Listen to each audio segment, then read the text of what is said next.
Good morning. Welcome to morning meeting. So here's what's on my mind this morning. Think before you speak. Yep, that's what's on my mind. And it's not just because I work with a lot of teenagers who tend to just vomit out their words and not think before they speak. And then I'm consistently reminding them that it's a good idea to do that. Sometimes I find myself thinking that as I'm interacting with other adults. And I'm wishing and hoping that they would think before they speak.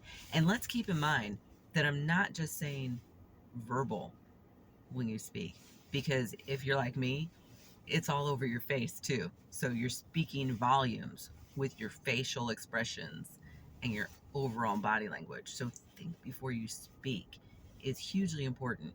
You've probably heard of this activity.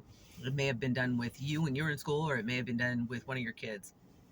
Oftentimes a speaker will come in, or counselor or someone will come in to speak to the kids about bullying or whatever, and they'll have a tube of toothpaste and they'll squirt the tube of toothpaste and get all the toothpaste out and then say, okay, how are we going to get the toothpaste back in to the tube?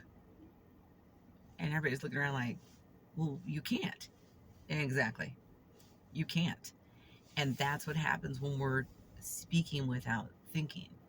We're allowing all those words to spew out, and some of those words need to be inside. They need to stay inside, right?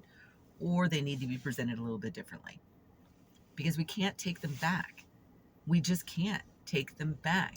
And unfortunately, the other person that's hearing it, sometimes they can't let it go. So it doesn't matter how many times you or I may have apologized for our error, they can't let it go.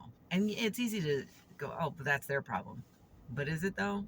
Because now every time they interact with you or with me, the thing that's bubbling to the surface for them is the interaction they had with us, the thing that we said or the thing that we didn't say, but that our face and our body language said loud and clear to that person. And maybe it wasn't what we really intended. So this idea of think before you speak, two ears, one mouth for a reason, is hugely important. Just think about how much easier life would be if everyone stopped to do that. Just pause for a minute. Not everything we think needs to be voiced, needs to show up here.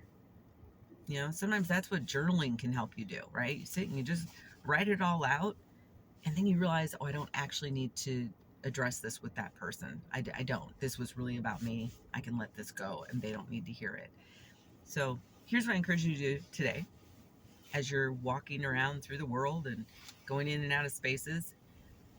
Think before you speak. Are you a blessing or are you a curse to the people with whom you interact?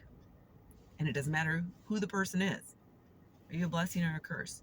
If you're standing in line and you're getting frustrated because of someone in front of you, how can you use your time differently? How can you adjust yourself so that you're not projecting all of that to the person who you feel is frustrating you?